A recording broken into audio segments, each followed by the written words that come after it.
9ನೇ ಅಧ್ಯಾಯದ 22ನೇ ಶ್ಲೋಕ. ಅನನ್ಯಾಶ್ಚಿಂತಯಂತೋ ಮಾಂ ಯೇ ಜನಾ ಪರ್ಯುಪಾಸತೆ ತೇಷಾಂ ನಿತ್ಯಾಭಿಯುಕ್ತಾನಾಂ ಯೋಗಕ್ಷೇಮಂ ವಹಾಮ್ಯಹಂ. ಅಂದ್ರೆ ಪದಚ್ಛೇದ ಮೊದಲು ಹೇಳ್ಬಿಡ್ತೇನೆ. ಅನನ್ಯಾಹ ಚಿಂತಯಂತಹ ಮಾಂ ಯೇ ಜನಾಃ ಪರ್ಯುಪಾಸತೆ ತೇಷಾಂ ನಿತ್ಯಾಭಿಯುಕ್ತಾನಾಂ ಯೋಗಕ್ಷೇಮಂ ವಹಾಮಿ ಅಹಂ. ಹಿಂದೆ ಹೇಳಿದ್ದು ತ್ರೈವಿದ್ಯಾಮಾಂ ಸೋಮಪಾ ಭೂತಪಾಪಾಃ ಯಜ್ಞೇರಿಷ್ಟ್ವಾ ಸ್ವರ್ಗತಿಂ ಪ್ರಾರ್ಥಯಂತೆ ತೇ ಪುಣ್ಯಮಾಸಾದ್ಯ ಸ್ವರೇಂದ್ರ ಲೋಕಂ ಅಷ್ಟಂತಿ ದಿವ್ಯಾನ್ ದಿವಿದೇವ ಭೋಗಾನ್ ಅಂತ. ಅಂದ್ರೆ ಕೇವಲ ಫಲಾಪೇಕ್ಷೆಯಿಂದ ಕರ್ಮವನ್ನ ಮಾಡ್ತಕ್ಕಂಥವ್ರು, ಅಂದ್ರೆ ನಿಷ್ಕಾಮ ಕರ್ಮ ಮಾಡ್ತಾ ಇಲ್ಲ, ಸಕಾಮ ಕರ್ಮವನ್ನ ಮಾಡ್ತಾ ಇದ್ದಾರೆ, ಪ್ರವೃತ್ತ ಕರ್ಮವನ್ನ ಮಾಡ್ತಾ ಇದ್ದಾರೆ, ಫಲದ ಅಪೇಕ್ಷೆಯಿಂದ ಕರ್ಮವನ್ನ ಮಾಡ್ತಿದ್ದಾರೆ. ಅಂತವರು ಫಲದ ಅಪೇಕ್ಷೆಯಿಂದ ಕರ್ಮ ಮಾಡ್ತಾರೆ, ಫಲವನ್ನ ಪಡಿತಾರೆ. ಏತಂ ಭುಕ್ತ್ವಾ ಸ್ವರ್ಗಲೋಕಂ ವಿಶಾಲಂ, ಸ್ವರ್ಗವನ್ನ ಉದ್ದೇಶಿಸಿ ಹೋಮ ಮಾಡಿದ್ರೆ ಸ್ವರ್ಗವನ್ನೇ ಪಡಿತಾರೆ. ಆದ್ರೆ ಕ್ಷೀಣೇ ಪುಣ್ಯ ಮರ್ತ್ಯ ಲೋಕಂ ವಿಶಂತಿ, ಪುಣ್ಯ ಕಡಿಮೆ ಆಯಿತು ಅಂದರೆ ಮತ್ತು ವಾಪಸ್ಸಿದೆ ಭೂಲೋಕದಲ್ಲಿ ಹುಟ್ಟುತ್ತಾರೆ. ಅಂತೂ ಹುಟ್ಟು ಸಾವುಗಳ ಚಕ್ರದಲ್ಲಿ ನಿರಂತರವಾಗಿ ತಿರುಗ್ತಾ ಇರ್ತಾರೆ. ಆದರೆ ಯಾರು ಭಗವದ್ ಭಕ್ತರು, ಯಾವ ರೀತಿಯಿಂದಲೂ ಕೂಡ ಬಯಕೆ ಇಲ್ಲ, ಅದು ಬೇಕು ಇದು ಬೇಕು ಎಂಬತಕ್ಕಂಥ ಬಯಕೆ ಇಲ್ಲ. ಬಯಕೆ ಇಲ್ಲದೇನೆ ಅನನ್ಯಾಶ್ಚಿಂತಯಂತಹ ಮಾಂ ಅನನ್ಯಾಹ ಚಿಂತಯಂತಹ. ಅನನ್ಯಾಹ ಅಂತ ಹೇಳಿದ್ರೆ ನ ವಿದ್ಯತೆ ಅನ್ಯಃ ಚಿಂತ್ಯತ್ವೇನ ಯೇಷಾಂತೆ ಅನನ್ಯಾಹ ಅಂತ. ಚಿಂತ್ಯ ಅಂದ್ರೆ ಏನು? ಚಿಂತಿಸಬೇಕಾದವನು, ಧ್ಯಾನಿಸಬೇಕಾದವನು ಅಂತ ಅರ್ಥ. ಚಿತಿ ಸ್ಮೃತ್ಯ, ನಾವು ನೆನಪು ಮಾಡಿಕೊಳ್ಬೇಕಾದವನು. ಮುಖ್ಯವಾಗಿ ನಾವು ಪ್ರತಿ ಕ್ಷಣದಲ್ಲೂ ಯಾರನ್ನ ಮರಿಬಾರ್ದು ಅಂದ್ರೆ ದೇವರನ್ನ ಮರಿಬಾರ್ದು. ಯಾರನ್ನು ಯಾವಾಗ್ಲೂ ನೆನಪು ಮಾಡ್ಕೊಳ್ತಾನೆ ಇರಬೇಕು ಅಂದ್ರೆ ದೇವರನ್ನ ಯಾವಾಗ್ಲೂ ನೆನಪು ಮಾಡ್ಕೊಳ್ತಾನೆ ಇರಬೇಕು. ದೇವರನ್ನ ಎಂದೆಂದಿಗೂ ನಾವು ಮರೆಯುವಂತೆ ಇಲ್ಲ.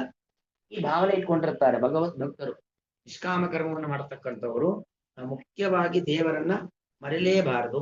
ದೇವರನ್ನ ಯಾವಾಗ್ಲೂ ನೆನಿಬೇಕು ಅಂತ ತಿಳ್ಕೊಂಡ್ರೆ ದೇವರ ಸ್ಮರಣೆಯನ್ನ ನಿರಂತರವಾಗಿ ಮಾಡ್ತಾ ಇರ್ತಾರೆ.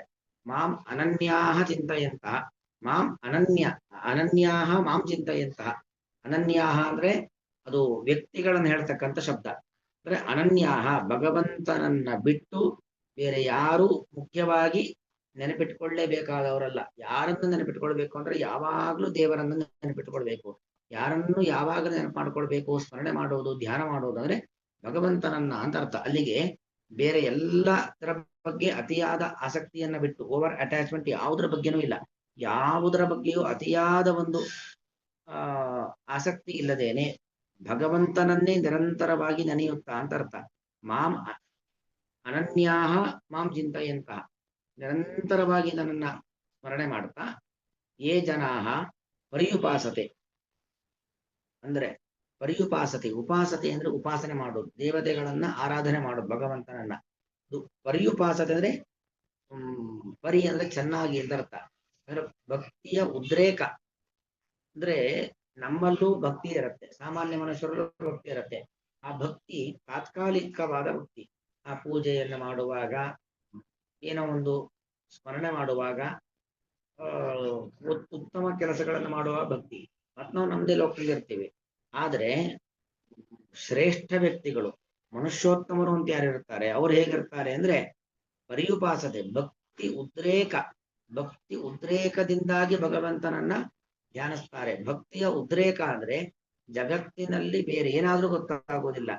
ಹಿಂದೆ ಪರೀಕ್ಷಿತ್ ರಾಜನ ಕಥೆಯನ್ನ ಹೇಳಿದ್ದೆ ಪ್ರಾಸಂಗಿಕವಾಗಿ. ಆ ಪರೀಕ್ಷಿತ್ ರಾಜ ಶಮೀಕ ಋಷಿಗಳ ಆಶ್ರಮಕ್ಕೆ ಬಾಯಾರಿ ನೀರು ಕುಡಿಯಕ್ಕೆ ಅಂತ ಹೋಗ್ತಾನೆ. ನೋಡಿ, ಒಬ್ಬ ರಾಜ ಬರ್ತಿದ್ದಾನೆ ಅಂತ ಗೊತ್ತಾದ್ರೆ ಸಾಕು, ಎಷ್ಟೆಲ್ಲಾ ವ್ಯವಸ್ಥೆಗಳನ್ನು ಮಾಡಿಕೊಂಡು ಸಂಭ್ರಮದಿಂದ ಕಾಯ್ತಾ ಇರ್ತಾರೆ. ಆದರೆ ಋಷಿಗೆ ಧ್ಯಾನದಲ್ಲಿ ಕೂತಿದ್ದಾರೆ. ಹೀಗೆ ಪರ್ಯುಪಾಸತೆ, ಭಗವಂತನನ್ನ ಭಕ್ತಿ ಉದ್ರೇಕದಿಂದ ಉಪಾಸನೆ ಮಾಡ್ತಾ ಇದ್ದಾರೆ. ಅವರಿಗೆ ಪರೀಕ್ಷಿತ್ ರಾಜ, ಸಮಸ್ತ ಭೂಮಂಡಲದ ರಾಜ ಪರೀಕ್ಷಿತ್ ರಾಜ ಬಂದದ್ದು ಗೊತ್ತಿಲ್ಲ, ಬಂದು ನೀರು ಸಿಗದೆ ಬೇಸರ ಮಾಡ್ಕೊಂಡು ಹೋದದ್ದು ಗೊತ್ತಾಗಿಲ್ಲ, ಹೋಗೋ ಸಂದರ್ಭದಲ್ಲಿ ಸತ್ತಂತ ಒಂದು ಹಾವನ್ನ ಅವ್ರ ಕುತ್ತಿಗೆಗೆ ಹಾಕಿದ್ದು ಗೊತ್ತಾಗಿಲ್ಲ. ಅಷ್ಟು ಭಗವಂತನಲ್ಲಿ ತಲ್ಲೀನರಾಗ್ಬಿಟ್ಟಿದ್ದಾರೆ. ಭಗವಂತನ ಧ್ಯಾನ ಬಿಟ್ಟು ಭಗವಂತನ ಸ್ವರೂಪ ಬಿಟ್ಟು ಮತ್ತೆ ಅವ್ರಿಗೆ ಏನೂ ಗೊತ್ತಾಗ್ತಾ ಇಲ್ಲ. ಹಾಗೆ ಭಕ್ತಿ ದ್ರೋಹ ಅಂದ್ರೆ ಹಾಗೆ ಜಗತ್ನಲ್ಲಿ ಏನಾದ್ರೂ ಗೊತ್ತಾಗೋದಿಲ್ಲ. ಕೆಲವರು ಹೇಳ್ತಾರಲ್ಲ, ಎಷ್ಟು ನಿದ್ದೆ ಮಾಡ್ತಾರೆ ಅಂತ ಹೇಳಿದ್ರೆ ಪಕ್ಕದಲ್ಲಿ ಬಾಂಬ್ ಹಾಕಿರೋ ಗೊತ್ತಾಗೋದಿಲ್ಲ ಅಂತ. ಅಂದ್ರೆ ಒಬ್ಬೊಬ್ರು ಒಂದ್ರಲ್ಲಿ ಅವ್ರು ಒಂದ್ಸರಿ ಓದ್ಲಿಕ್ಕೆ ಕೂತ್ರು ಅಂತ ಆದ್ರೆ ಏನಾದ್ರೂ ಗೊತ್ತಾಗೋದಿಲ್ಲ ಅಂತ. ಈಗೆಲ್ಲ ಹಾಗಲ್ಲ, ಮೊಬೈಲ್ ಹಿಡ್ಕೊಂಡು ಕೂತ್ರು ಅಂದ್ರೆ ಏನಾದ್ರೂ ಗೊತ್ತಾಗೋದಿಲ್ಲ ಅಂತ. ಹಾಗೆ ಅದರಲ್ಲೇ ಪೂರ್ತಿ ತಲ್ಲಿನ ಆಗ್ಬಹುದು. ಹಾಗೆ ಇಲ್ಲಿ ಭಗವಂತನ ಉಪಾಸನೆ ಹೇಗ್ ಮಾಡ್ತಾರೆ ಅಂದ್ರೆ ಪರಿಯುಪಾಸತೆ ಉತ್ಕೃಷ್ಟವಾಗಿ ಭಕ್ತಿಯ ಉದ್ರೇಕದಿಂದಾಗಿ ಭಗವಂತನನ್ನ ಉಪಾಸನೆ ಮಾಡ್ತಾರೆ. ಅಂತಹ ನಿತ್ಯಾಭಿಯುಕ್ತಾನಾಂ ತೇಷಾಂ, ಅವ್ರಿಗೆ ಏನ್ ಫಲ? ಅವ್ರು ನಿತ್ಯ ಅಭಿಯುಕ್ತರು. ಅಭಿ ಅಂದ್ರೆ ಚೆನ್ನಾಗಿ, ಬರೀ ಯುಕ್ತರಲ್ಲ, ಅಭಿಯುಕ್ತರು, ಚೆನ್ನಾಗಿ ಯುಕ್ತರಾಗಿದ್ದಾರೆ. ಚೆನ್ನಾಗಿ ಯುಕ್ತರಾಗೋದು ಅಂದ್ರೆ ಯುಕ್ತರು ಶಬ್ದಕರ್ತೇನು? ಕಾಯ ವಾಚ ಮನಸ, ತಮ್ಮ ದೇಹ, ತಮ್ಮ ಮಾತು, ತಮ್ಮ ಮನಸ್ಸು ಇದೆಲ್ಲವನ್ನು ಕೂಡ ಭಗವಂತನಲ್ಲೇ ಅರ್ಪಿಸಿ ಭಕ್ತಿಯನ್ನ ಮಾಡುವಂಥದ್ದು. ಚೆನ್ನಾಗಿ ಭಕ್ತಿಯನ್ನ ಮಾಡತಕ್ಕಂಥವರ ಯೋಗ ಕ್ಷೇಮಂ ಮಹಾಮ್ಯಹಂ, ಅವರ ಯೋಗ, ಅವರ ಕ್ಷೇಮ ಅದು ನನ್ನ ಜವಾಬ್ದಾರಿ. ಯೋಗ ಅಂತ ಅರ್ಥ ಏನು ಅಂದ್ರೆ ಅಪ್ರಾಪ್ತಸ್ಯ ಪ್ರಾಪ್ತಿ ಯೋಗ. ಯಾವುದು ನಮ್ಮಲ್ಲಿ ಇಲ್ಲವೋ, ನಮ್ಮಲ್ಲಿ ಇಲ್ಲದನ್ನು ನಮಗೆ ಕೊಡುವಂಥದ್ದಕ್ಕೆ ಯೋಗ ಅಂತ ಹೆಸರು. ನಮ್ಮಲ್ಲಿ ಏನಿಲ್ಲ ಅದನ್ನ ನಮಗೆ ಕೊಡ್ತಾನೆ. ಮುಖ್ಯವಾಗಿ ನಮಗೆ ಎಲ್ಲರಿಗೂ ಇಲ್ಲೇ ಇರತಕ್ಕಂಥದ್ದು ಮೋಕ್ಷ. ಆ ಮೋಕ್ಷವನ್ನು ಕೊಡ್ತಾನೆ. ಬರೀ ಕೊಟ್ಟರಾಗೋದಿಲ್ಲ. ಈಗ ನೋಡಿ, ನಮ್ಮಲ್ಲಿ ಏನೋ ಒಂದು ಇರ್ಲಿಲ್ಲ. ಉದಾಹರಣೆಗೆ ನಮ್ಗೇನೋ ಒಂದು ಬಹಳಷ್ಟು ಬಂಗಾರ ಬೇಕು ಅಂತ ಇರುತ್ತೆ. ಬಂಗಾರ ಸಿಕ್ತು. ಸಿಕ್ಕಿದ ಬಂಗಾರ ತಕ್ಷಣ ಹೋಗ್ಬಿಟ್ರೆ ಅದ್ರದ್ದು ಅದಕ್ಕೆ ಅರ್ಥನೇ ಇರೋದಿಲ್ಲ. ಅದಕ್ಕೆ ಯೋಗ ಅಂದ್ರೆ ಅಪ್ರಾಪ್ತಸ್ಯ ಪ್ರಾಪ್ತಿ ಯೋಗ. ಇಲ್ಲದೆ ಇದ್ದದ್ದನ್ನ ದೇವರು ಕೊಡ್ತಾನೆ. ಬರೀ ಕೊಡೋದ್ ಮಾತ್ರ ಅಲ್ಲ, ಕ್ಷೇಮ ಪ್ರಾಪ್ತಸ್ಯ ಪರಿರಕ್ಷಣಂ, ನಮಗೆ ಯಾವುದು ಸಿಕ್ತೋ, ನಮ್ಗೆ ಯಾವುದು ದಕ್ತೋ, ದಕ್ಕಿದ್ದು ನಮ್ಮಲ್ಲಿ ಸುಭದ್ರವಾಗಿ ಉಳಿಯುವಂತೆ ದೇವರು ನೋಡ್ಕೊಳ್ತಾನೆ. ಅಂದ್ರೆ ನೀವು ನನ್ನಲ್ಲಿ ಭಕ್ತಿಯನ್ನ ಮಾಡಿ ನಿಮಗೆ ಯಾವ ಯಾವ ಕಾಲಕ್ಕೆ ಏನೇನು ಬೇಕೋ ಅದನ್ನು ಕೊಡೋದು ನನ್ನ ಜವಾಬ್ದಾರಿ ಅನ್ನೋ ಒಂದು ಮಾತನ್ನ ಕೃಷ್ಣ ಹೇಳ್ತಾ ಇದ್ದಾನೆ ಇಲ್ಲಿ. ಅಂದ್ರೆ ನಮಗೆ ಯಾವಾಗ ಏನು ಬೇಕು ಅಥವಾ ಯಾವುದು ಬೇಡ, ಯಾವುದು ನಮಗೆ ಬಂದು ಸೇರಬೇಕು, ಯಾವುದು ನಮ್ಮನ್ನ ಬಿಟ್ಟು ಹೋಗ್ಬೇಕು ಅದು ನಮಗೆ ಗೊತ್ತಿಲ್ಲ. ಸುಮ್ಮನೆ ಗೊತ್ತಿಲ್ಲದೆ ನಾವು ದೇವರ ಹತ್ರ ಹೋಗಿ ನಮಗೆ ಅದು ಬೇಕು ಇದು ಬೇಕು ಅಂತ ಏನೇನೇನೋ ದೊಡ್ಡ ಪಟ್ಟಿಯನ್ನ ಇಡ್ತೀವಿ. ಇದೆಲ್ಲ ಬೇಕು, ಇದೆಲ್ಲ ಬೇಡ ಅಂತ ನಾವು ದೇವರ ಮುಂದೆ ನಮ್ಮ ಬೇಕು ಬೇಡಗಳನ್ನ ಪಟ್ಟಿ ಇಡ್ತೇವೆ. ದೇವರದನ್ನ ಕೊಡ್ತಾನೆ. ಕೊಟ್ರೆ ಅದು ದೇವರ ಜವಾಬ್ದಾರಿ ಅಲ್ಲ. ಅದರಿಂದ ಒಳ್ಳೇದಾಗ್ಬೋದು, ಕೆಟ್ಟದ್ದಾಗ್ಬೋದು. ಆ ಒಳ್ಳೇದು ಕೆಟ್ಟದಕ್ಕೆ ಭಗವಂತ ಜವಾಬ್ದಾರಿ ಅಲ್ಲ. ಯಾಕಂದ್ರೆ ನೋಡಿ, ನಾವು ಕೇಳಿದ್ವಿ, ದೇವರು ಕೊಟ್ಟ ಅಷ್ಟೇ.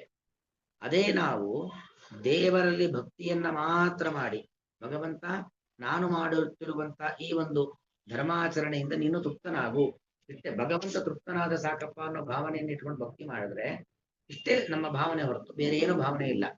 ನಮಗೆ ಒಳ್ಳೆ ಜ್ಞಾನ ಕೊಡು, ನಿನ್ನಲ್ಲಿ ಭಕ್ತಿ ಕೊಡು,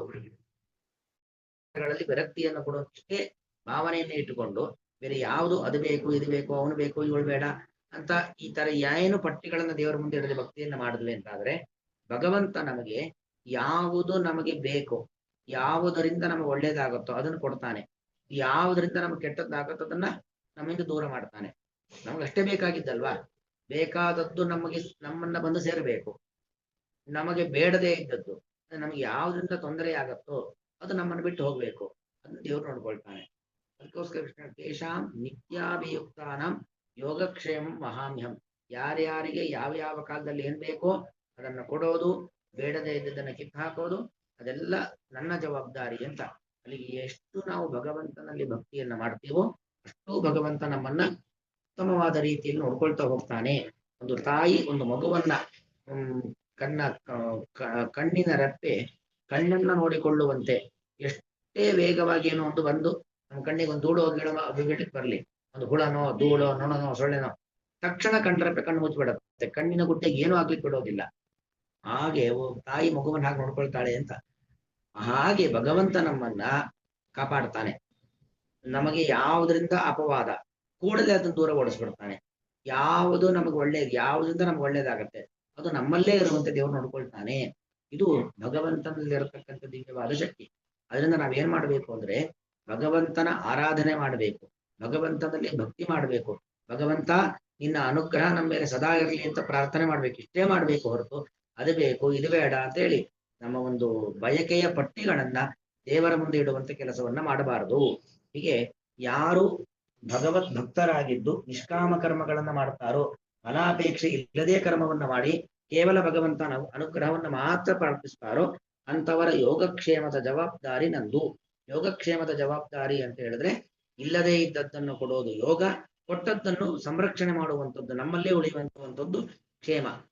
ಅದನ್ನ ನಾನು ನೋಡ್ಕೊಳ್ತೇನೆ ಎಂಬ ಒಂದು ದೃಢವಾದ ವಿಶ್ವಾಸವನ್ನ ಕೃಷ್ಣ ಈ ಮಾತಿನ ಮೂಲಕವಾಗಿ ನಮ್ಮಲ್ಲಿ ಹುಟ್ಟಿಸ್ತಾ ಇದ್ದಾನೆ. ಯೇ ಜನಾ, ಯಾವ ಜನರು, ಅನನ್ಯಾಹ ಅಂದ್ರೆ ಬೇರೆ ಯಾವುದರಲ್ಲೂ ಆಸಕ್ತಿ ಇಲ್ಲದೇನೆ, ಮಾಂ ಚಿಂತೆಯಂತಹ ನನ್ನನ್ನು ನಿರಂತರವಾಗಿ ಧ್ಯಾನಿಸುತ್ತಾ, ಪರ್ಯುಪಾಸತೆ ಚೆನ್ನಾಗಿ ನನ್ನನ್ನೇ ಉಪಾಸನೆ ಮಾಡುತ್ತಾರೋ, ತೇಷಾಂ ಅಂತಹ ನಿತ್ಯ ಅಭಿಯುಕ್ತಾನಾಂ ಯಾವಾಗಲೂ ನನ್ನಲ್ಲೇ ಮನಸ್ಸನ್ನ ಕೇಂದ್ರೀಕರಿಸಿದವರಿಗೆ, ಅಥವಾ ಕಾಯ ವಾಚ ಮನಸ ನನ್ನನ್ನೇ ಚೆನ್ನಾಗಿ ಆರಾಧಿಸುವಂತಹ ಭಕ್ತರ ಯೋಗಕ್ಷೇಮಂ, ಯೋಗ ಮತ್ತು ಕ್ಷೇಮವನ್ನು ವಹಾಮಿ ಅಹಂ ನಾನು ತಂದುಕೊಡುತ್ತೇನೆ. ಯೋಗಕ್ಷೇಮ ಅಂದ್ರೆ ಅವರಲ್ಲಿ ಇಲ್ಲದೆ ಇದ್ದದ್ದನ್ನು ಕೊಡುತ್ತೇನೆ, ಅಂದ್ರೆ ಅವರಿಗೆ ಯಾವುದು ಅಗತ್ಯವೋ, ಆ ವ್ಯಕ್ತಿಗಳಿಗೆ ಯಾವುದರಿಂದ ಒಳ್ಳೇದಾಗತ್ತೋ ಅದನ್ನು ಕೊಡುತ್ತೇನೆ, ಕೊಟ್ಟದ್ದನ್ನ ಸಂರಕ್ಷಣೆ ಮಾಡುತ್ತೇನೆ.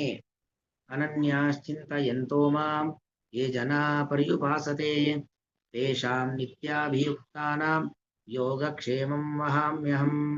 ಶ್ರೀಕೃಷ್ಣಾರ್ಪಣಂ.